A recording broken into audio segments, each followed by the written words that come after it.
Paborito mo ba ang hipon? Ngayong episode, tune-tuneladang hipon ang pwede mong hulihin. Dumayo naman tayo sa Palawig, Zambales sa isang modernong Vanamay Shrimp Farm. Makikilala natin si Iggy, ang may-ari ng Palaya Shrimp Farm, na gumagamit ng makabagong teknolohiya para makapag-produce ng premium shrimp na pwede nang lambatin kasama ang iyong pamilya, barkada o special someone. Isang ehemplo na isang teknolohiya ang ating dapat ipursu dito sa Pilipinas nang sa gayon mapalawak pa po natin o maparami natin ang premium na mga produkto ng ating mga farmers. Lalong-lalo na ngayong episode, premium shrimp naman po ang ating tatalakayin. Sa ngayon po, meron kaming operational na 16 na mga tangke. 8 po dyan yung circular. We started with circular. It looks good, no? Kaya yung view deck namin nandun sa first area na circular. Tapos meron din po kaming mga 1,600 na 40 by 40 na mga square tanks. Meron kaming another 8 tanks na 1,400 or 40 by 40. Isang ehemplo at proof na kayang-kaya din palang magawa sa Pilipinas na gumamit ng modern technology sa larangan ng aquaculture para makapag-produce ng premium shrimp sa Pilipinas. We're lagging behind talaga, no? Pag pinag-usapan natin yung technology. Ano po yung difference nung nasa earthen pond na ganito? Paano to masasabing resilient sa mga bagyo? O yun nga po, pagka masyadong malakas ang ulan, nag-overflow, no? Yung iba nasisira yung dike. May mga debris na ito po sa atin, nakataas po tayo, 20 feet ito above sea level. Grabe. Tapos yung tangke po natin, concrete yan. So dumanas na po tayo ng 8 malalakas na bagyo at kapag medyo may technology, manageable, controlled, so yung resulta predictable. Sa kahit anong negosyo po, napaka-importante ng predictability ng result. Sa ganitong pamamaraan, kayang-kayang suplayan ang local demand at kalaunan pang-export na din. Sa ngayon po, 65,000 metric tons lang ang na-produce natin last year. Ang kailangan po talaga natin is at least 250,000 metric tons. 250 minus 65, napakalayo pa ho natin. Para po sa local demand. Ang Vietnam ngayon, they are producing 750,000 metric tons. Tayo 65, not even 10%. Grabe. And Thailand is almost 300, 290,000 metric tons. Indonesia is producing about 520,000 metric tons. So, sobrang layo talaga natin. Hindi tayo makakahabol kapag hindi technology-based or hindi modernized. And all of them, they are able to achieve that because ganitong facility na. Yes, mostly ganito na talaga. And I think yung Vietnam is even far better. Better technology. At kung naghahanap ka naman ng bagong adventure o pagbabakasyonan, eto na din ang perfect getaway kasama ang iyong pamilya, barkada o special someone. Napakaganda ng kanilang staycation facilities at tuturuan ka pang lambatin ang mga hipon, catch and cook or iuwi pasulubong ang mga premium shrimp na ito. Ang maganda ang simoy ng hangin, marami pong mga ibon na nakikita pa ako dito. Masarap ang pagkain. Lahat po ng cabins namin may infinity pools. Meron din po kaming mga stilt. No? Ito yung good for mga 2 to 4. Meron din po silang lounge pool. Okay? So, meron din po kaming ATV. Meron po kaming makakapasal din po kayo sa beach. Ihatid po namin kayo sa beach if you want vitamin D sa dagat. Sa dagat. Magpa-araw doon sa dagat. Look at the sunset. Meron din po kaming magandang sunset dito. And yun po, yung mga activity namin dito. And our very own Dala experience. Ay, tuwan-tuwa po yung mga guests natin dito. Makakahuli kayo ng sarili nyong hipon na pwede nyong iihaw, iluto, or ipaluto, or i-take home after. Go!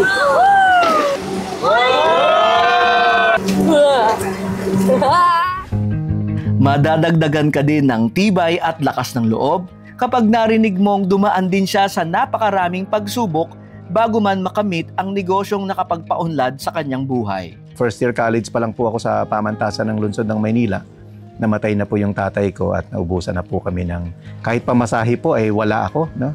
Kaya I end up po nagtrabaho ako bilang pahinante ng soft drinks, maintenance staff. So, in short po, janitor. So ako po ay gumraduate ng education. So ako po ay licensed teacher nung araw. Nagtuturo na ako sa umaga, nagtututor pa ako sa hapon, kulang pa rin. So nagtinda pa ako ng balut sa gabi for 4 years. Natuto po akong magbenta. Nagbenta po ako ng insurance, nakakreate po ako ng agency. Natuto rin po akong mag-build ng network, no? Sila Chinky Tan, no?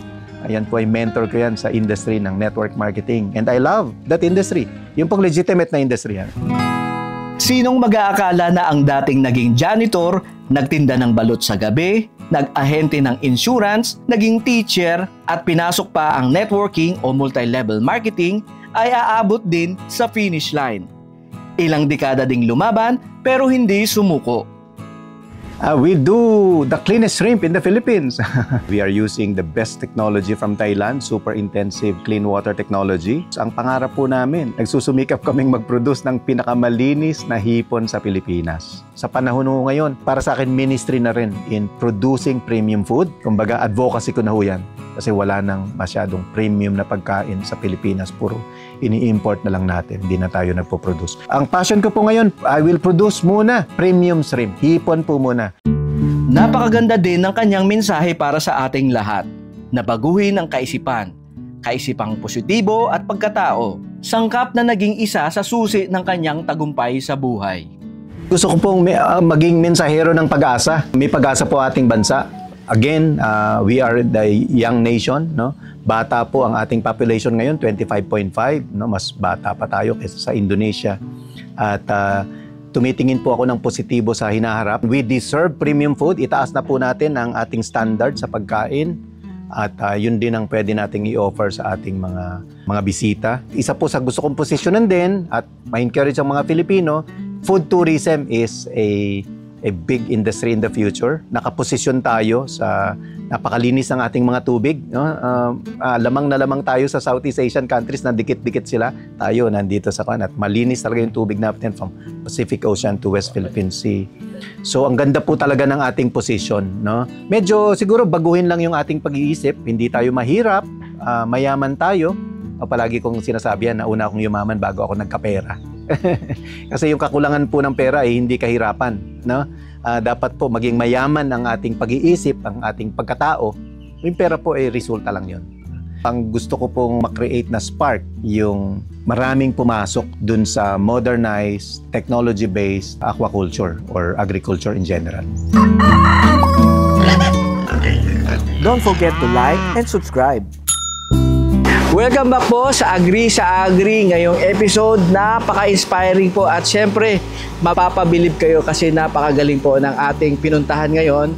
Isa pong model farm para sa ating lahat at isang example na pwede po palang maging moderno at high-tech ang ating aquaculture dito sa Pilipinas. Syempre, ang ating resource person ngayon, marami tayong matututunan sa kanya, si Sir Iggy. Sir Iggy, nasaan tayo ngayon? Hapon. Welcome po. Dito po tayo sa Palaya Shrimp Farm. Yan. Ito po yung ating view deck. Dito po sa Palawig, Zambales. Napakaganda, sir. Medyo adventure lang yung biyahe namin. But finally, nakarating din and pinapanood ko lang, tinitignan ko lang sa Facebook, sa page mo, ang inyong napakaganda, nakaka-inspire. Akala ko nga noon, hindi ito sa Pilipinas. Akala ko fake page. Meron na palang modern shrimp farming sa Pilipinas. I'm Ignacio Iggy Colesio. You can call me Iggy. Maigi ang buhay. At tayo po ngayon ay nasa Palaya Shrimp Farm. But particularly, ito pong lugar na ito is Aya Farm and Resort inside Palaya Shrimp Farm. We do the cleanest shrimp in the Philippines. Practically hipunan po ito, pero medyo modernized. No? We are using the best technology from Thailand, super intensive clean water technology. And we want to produce. Ang pangarap po namin, nagsusumikap kaming mag-produce ng pinakamalinis na hipon sa Pilipinas. Ang hipon po na aming inaalagaan ay Pacific White Shrimp or Vanamay. Peneus vanamei. Ito po ay talagang galing sa Pacific Ocean, kaya medyo ang temperature na gustong-gusto niya ay yung medyo mainit. Ang pinaka-ideal po na init ng tubig is 29 to 32 degrees Celsius. So, ganado silang kumain kapag ganyan ng tubig. Yan naman po ang malaki ang requirement po even sa global. No, pero ngayon po ang focus namin is to produce ang ating kababayan ng premium na hipon. Sa ngayon po, meron kaming operational na 16 na mga tangke. 8 po dyan yung circular. We started with circular. It looks good, no? Kaya yung view deck namin nandun sa first area na circular. Tapos meron din po kaming mga 1,600 na 40 by 40 na mga square tanks. Kasi medyo nang hinayang kami sa space, no? And we realized na we can grow 3.7 to 4.5 kilos of shrimp per square meter of space. So, minaximize po dun po sa second area namin, area 2, minaximize namin. So, ginawa po naming pader lang ang pagitan. Hipon na naman yung kabila. So, yun po, meron kaming another 8 tanks na 1,400 or 40 by 40. Kami po ay wala pang hatchery, hindi namin pinasok ang pag-hatchery. Kami po talaga ay bumibili ng fry from certified na mga hatcheries, no? Pagdating po yan dito, depende po sa availability nila at dun sa oras na kailangan namin. Minsan kahit mas masyado pang maliliit, yung they call it PL9, PL8, PL10, 11, 12, ang ideal po kasi mga 12. Tapos yun, diretso na po yan sa nursery namin. So, piniprepare namin. So, may ibang department po yan, yung nursery. Nursery team namin is really good. Palagi po na maintain niya ang 100% survival from nursery to grow out tanks. No? At pag nagsa-size na po yan ng 3 cm, no? Basta 10 to 15 days po mula sa nursery, lipat na yan sa grow out tanks. Sa grow out tanks po, bumibilang na po yan ng 45 to 50 days. Yan, nag-8 to 10 grams na po yan hanggang 55-50 days. Depende sa stocking volume. Kapag masyadong madami, medyo nagtatagal. No? Pero kung konti lang sila, mas mabilis lumaki. Kaya bukod sa circular pans, meron din pala kayong rectangular or square. Squares, yes. Oh, yeah. square. And yung nasa likod natin, sir, gaano kalaki po yung area niya? Yan, yung malalaki na yan. For 40 by 40, so 1,600 square meters. Wow, lawak. And ang capacity niya, ilang tonelada? Kaya niyang mag 6 to 6.5 tons per 90 days. Per 90 days. No? Marami-rami na rin, sir. And para sa mga curious viewers natin, itong ganito kalaki, how much po yung cost ng expenses like sa similya alone lang, sa larvae? Sa larvae, binibili kasi namin is yung medyo premium na fry, no? Medyo expensive yun, mga 36 cents. Kwan pa yun, CBD. Oh, wow. Cash before delivery. So yun, ang nilalagay namin dyan is about 400 to 500,000. Kapag gusto naming magpadami, magpalaki ng mga 12 grams, magpa-partial harvest na yan. Tapos palalaki naman yung naiwan. So meron kaming mga partial harvest.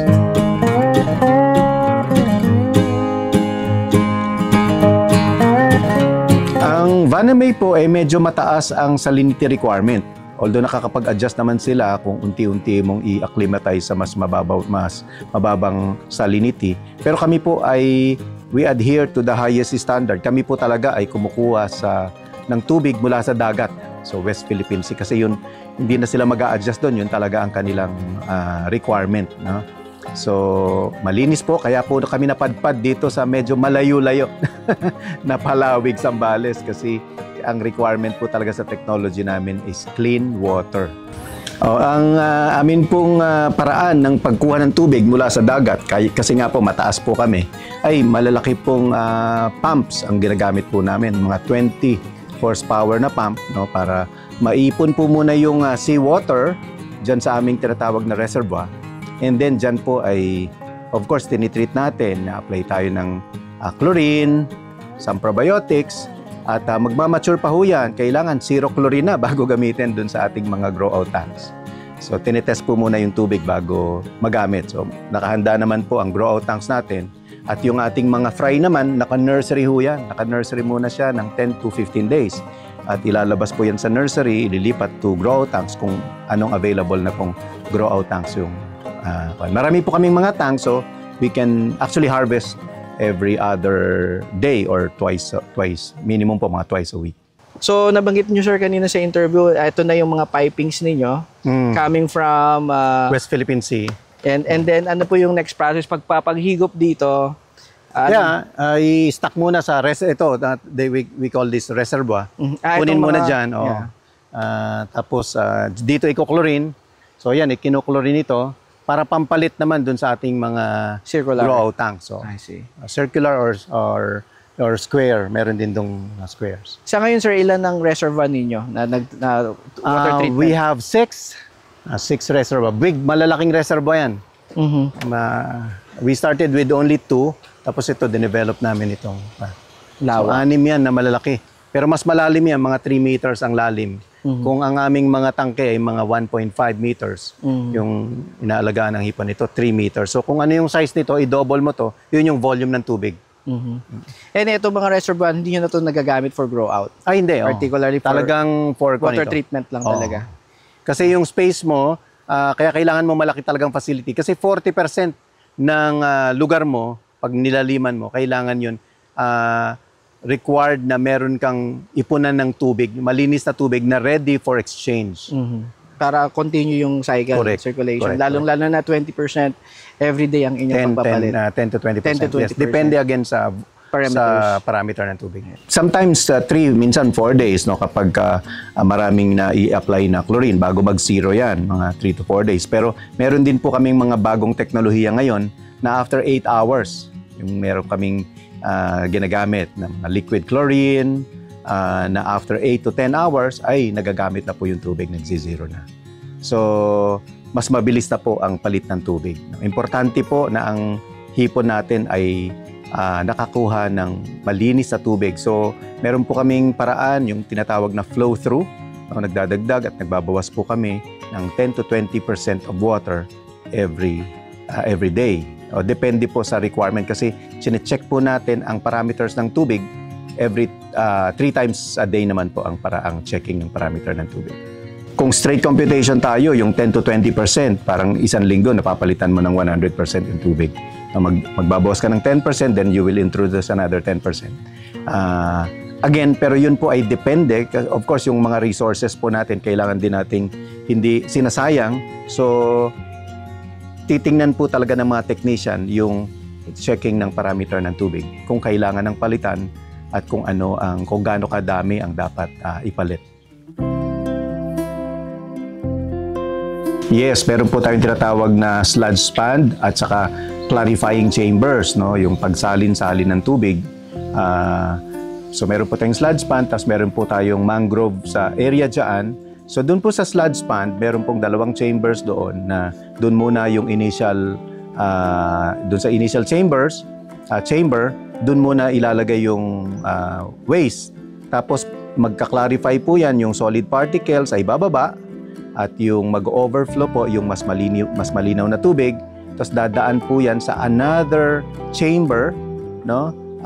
Pero mga kwan po yan, mga ponds din, no? So palinaw ng palinaw yon bago po tayo mag-release sa ilog. At tayo naman po ay merong ECC, no? Kailangan po natin yan, no? Tayo po ay certified, no? Environmentally certified po tayo ng DNR.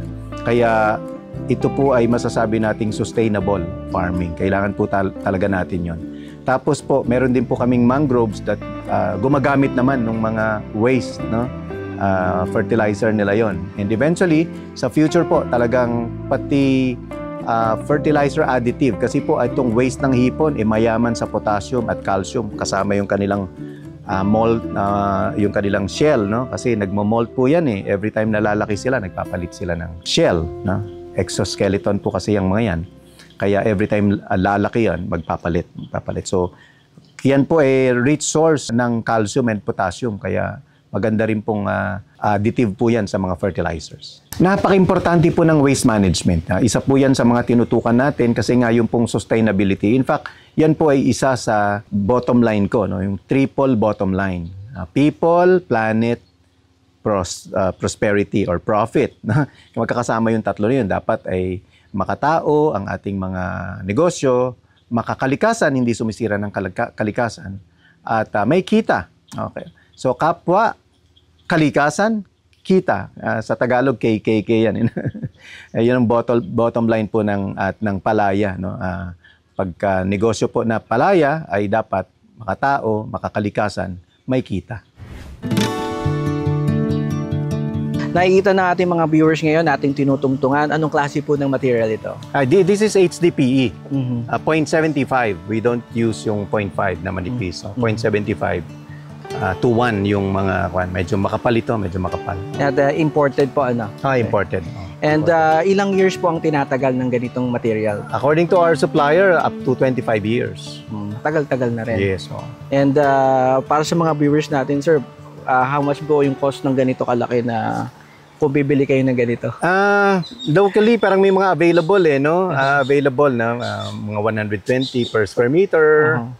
Yun mga available dito sa market to 130, I don't know. Pero we do import. So, depende sa panahon, ano? Kasi minsan nag-import kami nung medyo mababa ang dollars. So, depende sa presyo. Pero kung By season din talaga. may season talaga. Depende sa pag-fluctuate ng dollars.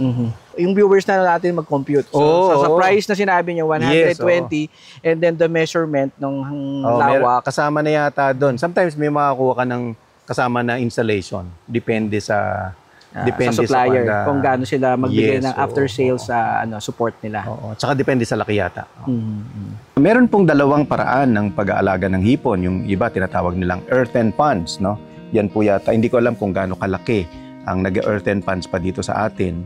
Pero marami na rin po, natutuwa naman ako at marami na rin pong Pilipino ang nagsisimula dun sa tinatawag na naka-plastic or naka-HDPE. Talagang cultured po na medyo wala na malapit sa dagat, wala nang mababaw, nandito na po sa medyo taas. Yun pong sa amin medyo unique. No? Kami po ay nasa 20 feet above sea level, kaya medyo mataas. Ito pong mga cabins namin dito, mas mababa pa ito kaysa dun sa aming shrimp farm. Parang mas may more importance na hindi binibigay kami dun sa shrimp farm. But basically, dahil po tayo pong, ang Pilipinas po talagang dinadayo daanan po talaga ng bagyo. So, ipin-repair po natin itong facility na ito na typhoon resilient. At least, kaya sabi nga nila, kumusta pagkabagyo? Nadaanan na po kami ng 8 malalakas na bagyo. Yung latest nga po, yung Pepito. Pero marami na pong malalakas na dumaan sa amin bago ang Pepito.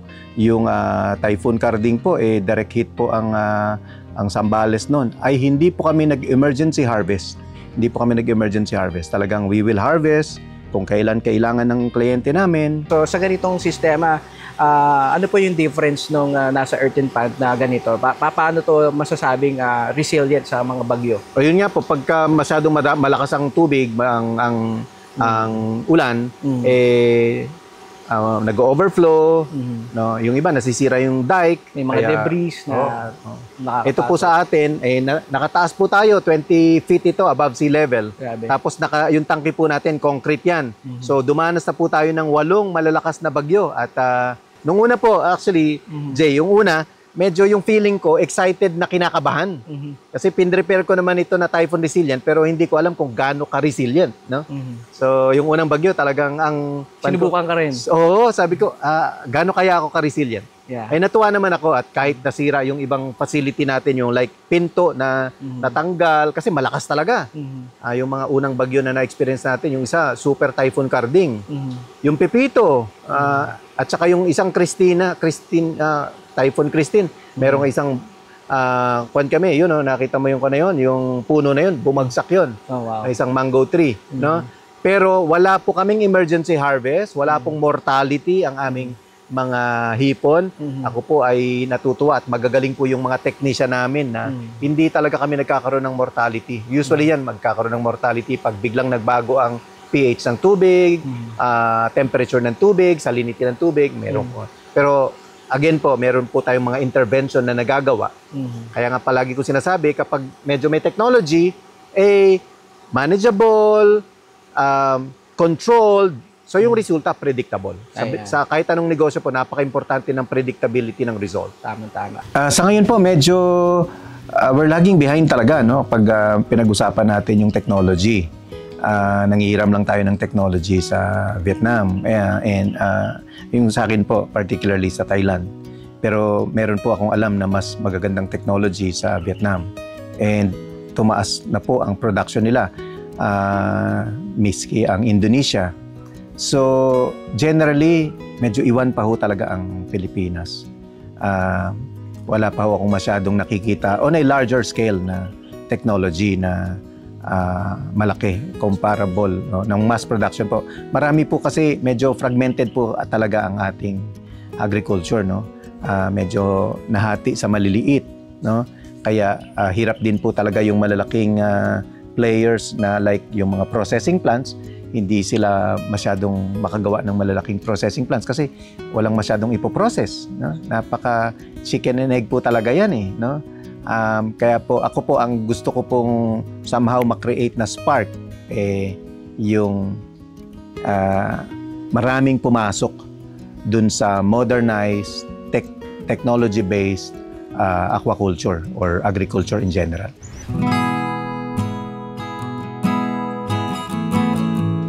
By the way, palaya po galing sa tatlong Tagalog na salita. Yung first word, yung pala, galing po yan sa pinagpala. Laya, malaya, and aya, kaya, aya.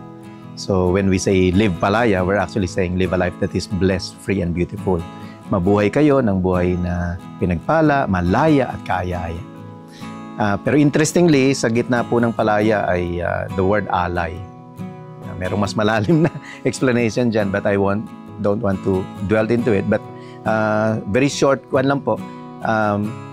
Yung ally, when we say ally, is because God so loved us that He gave.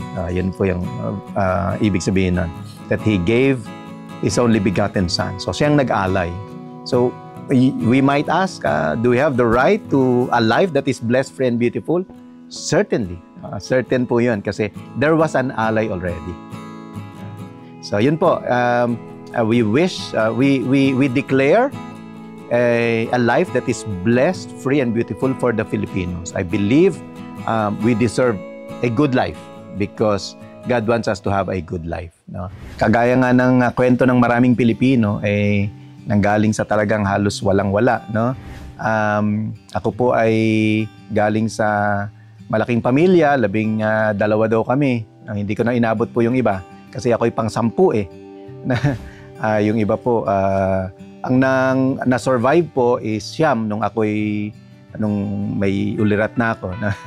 Siyam kami from 12. No? Galing po sa Boracay, Aklan. No? Island boy po ako. Pero bata pa ako nung nag-migrate kami sa Metro Manila. And medyo struggling po ang pamilya namin kasi from the province. Pero nagkaroon po kami ng break. Nagtitinda lang po ako ng banana Q at kamote Q nung elementary para makapag-aral. Pero yung aking pong father ay nabigyan ng break ng isang engineer at siya ay naging subcontractor. Unfortunately, siya po dahil sa kanyang sipag ay nagkasakit noong 1985. No? Naoperahan siya sa Capitol Med. Series of operation po yan. Pero eventually namatay po siya from well-off na sana dahil 80 yata yung mga workers namin noon and very successful yung kanyang pagiging contractor. Pero yun nga po, first year college pa lang po ako sa pamantasan ng lungsod ng Maynila. Namatay na po yung tatay ko at naubusan na po kami ng kahit pamasahe po ay wala ako. No? Kaya I end up po, nagtrabaho ako bilang pahinante ng soft drinks and eventually naging maintenance staff. In short po, janitor. Janitor po na isang eskwelahan. At yung eskwelahan naman ay very gracious sa akin. Ako po ay pinag-aral nila eventually. So ako po ay gumraduate ng education. So ako po ay licensed teacher nung araw. Nagtuturo na ako sa umaga, nagtututor pa ako sa hapon, kulang pa rin. So nagtinda pa ako ng balut sa gabi. To cut the long story short, may nabasa akong libro, if you want to change your lifestyle, you have to change what you do. Because it is insanity to expect different result while doing the same thing over and over again. So natuto po akong magbenta. Nagbenta po ako ng insurance, nakakreate po ako ng agency, so naging underwriter po ako ng insurance. And natuto rin po akong mag-build ng network. 97 po ay nag-resign na po ako. At ako po naging full-time marketer, no, at naging entrepreneur, no? We build some businesses. If you can offer a legitimate solution to a legitimate problem, that's a long-term business. So isa po yung nakikita ko, wala na pong masyadong premium na pagkain. Puposisyon po ako sa premium na pagkain. Sa panahon ho ngayon, para sa akin ministry na rin in producing premium food. Kumbaga advocacy ko na ho yan. Kasi wala nang masyadong premium na pagkain sa Pilipinas. Puro ini-import na lang natin. Hindi na tayo nagpo-produce. Ang passion ko po ngayon, I will produce muna premium shrimp. Hipon po muna. And create a facility na pwedeng puntahan ng ating mga kababayan to get inspiration, do business with us also. Yung iba gustong mag-develop ng mga high-value products mula sa hipon, we can do business also. We can be a good supplier, a reliable supplier of your premium raw shrimp. Gusto ko pong maging mensahero ng pag-asa. May pag-asa po ating bansa. Again, we are the young nation, no? Bata po ang ating population ngayon, 25.5, no? Mas bata pa tayo kaysa sa Indonesia. At tumitingin po ako ng positibo sa hinaharap. We deserve premium food. Itaas na po natin ang ating standard sa pagkain. At yun din ang pwede nating i-offer sa ating mga bisita. Isa po sa gusto kong posisyonan din at ma-encourage ang mga Filipino, food tourism is a big industry in the future. Nakaposisyon tayo sa napakalinis ng ating mga tubig, no? Lamang na lamang tayo sa Southeast Asian countries na dikit-dikit sila. Tayo nandito sa at malinis talaga yung tubig natin from Pacific Ocean to West Philippine Sea. So ang ganda po talaga ng ating position, no? Medyo siguro baguhin lang yung ating pag-iisip. Hindi tayo mahirap, mayaman tayo. Palagi kong sinasabi yan, nauna akong yumaman bago ako nagkapera. Kasi yung kakulangan po ng pera ay hindi kahirapan, no? Dapat po maging mayaman ang ating pag-iisip, ang ating pagkatao. Yung pera po ay resulta lang yun. Ang gusto ko pong makreate na spark, yung maraming pumasok dun sa modernized, technology-based aquaculture or agriculture in general. Pagiging mayaman ay pinapayaman natin yung pagkatao. Palagi sinasabi, nauna naman akong yumaman bago ako nagkapera. Yung ibang biro, mayaman naman ako, pera lang ang kulang. But really, ang pinapayaman ay pagkatao. Yeah. So, pinapayaman natin ang ating pagkatao, pag-iisip. Yung pera, resulta yan nung mayamang pagkatao. Because we are human beings. We have to be for us to have. So, kung gusto mo magkaroon ng pera, kailangan mo maging mayaman. So, yung pagiging ay mas importante sa pagkakaroon. Tama. Yan. So, napakaganda po ng mga parting words ni Sir Iggy. No? Maging mayaman sa kaisipan, sa positibong perspective, at syempre sa pagkatao, no? Na laging confident, and always don't forget si God at ang kanyang brand story, the meaning behind his logo is nandun po ang pagkatao niya na lumalabas, and andito na po ang results. Na dating inisip niya lang na mayaman siya, dumating na yung pera after how many decades din siya hinintay? Decades, yeah. Decades din, yeah. Maraming salamat po again, and thank you for sharing your story and opening up yung inyong backstory. Not so many people will, still try to share it to someone na lalong-lalo na sa ating viewers sa social media. And thank you for giving an inspiration to our Filipino viewers. Salamat din po. Yeah. Yeah. Sir, agree ka ba sa agree? Agree. Approve. Don't forget to like and subscribe.